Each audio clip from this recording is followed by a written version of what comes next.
later. Yeah. For a more intimate moment. But yeah, the first story of jiu-jitsu is funny, man. I was bad. Whenever you're ready, we're recording, so go for it. Okay, so the first time I ever fought in jiu-jitsu, now this is February 2009, and I trained for 10 months before this, and I never really wanted to compete, but like I saw one competition, I was like, man, I want to compete, and this was just a small dominance tournament, okay, at the time, which was a round robin format.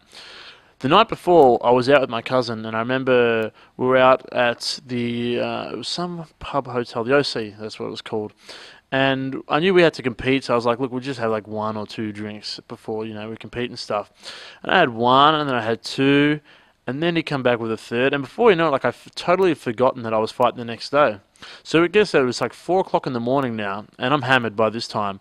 And we're going home, and as we're going home in a taxi, I remembered I've got a fight tomorrow morning. So like it was like 5, I think, by the time we got home. We get to his front lawn. His clothes have been thrown everywhere because his girlfriend's cracked it with him. So we're finding all his clothes, and we go in the shed and we start like messing around and wrestling because he had some mats in there already. And so we wrestled for like half an hour, went back inside, slept for an hour, and then went out to the competition. So I was still like mildly drunk at this time. Because when I got hammered earlier, but like the night went on, and I was mildly drunk and very tired.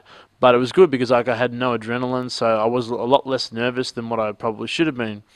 So we get to the competition, and I'm sitting there nearly falling asleep, and then I get like I'm waiting to get called up, and now I'm starting to get pretty nervous, and I think like waiting for my name to get called up was like the worst part.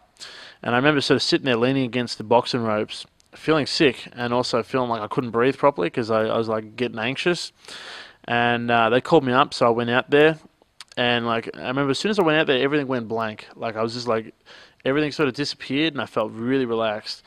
And there was a guy that I was fighting who was a little bit bigger than me, but we touched hands, and I remember I took him down with some weird looking single leg and mounted him and went for an armbar.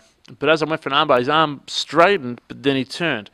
So then I come back up and I went for it again, and his arm went bang, bang, bang, and like popped like 3 times. And then like I sort of stopped, and he like tapped, and I felt really bad because I never wanted to hurt anyone. Um, but I remember like watching him later, and he couldn't even lean back on his arm. So that was the first match I'd ever had, and I continued on that tournament. I won all 5 matches in the round robin, and then I went into the absolute division, which was open for color as well, and I ended up beating 2 purple belts and a blue belt. But in saying that, they were not high-level blues or purple belts, so I don't ever want to claim them as big victories or anything. They were just this competition was more for weekend fighters rather than proper professional competitors or anything. So that was my first ever tournament, and I think I ended up like spending my next 3 doing the same thing, going out late at night and then competing until it started getting a lot harder, and then I knew I couldn't do that anymore.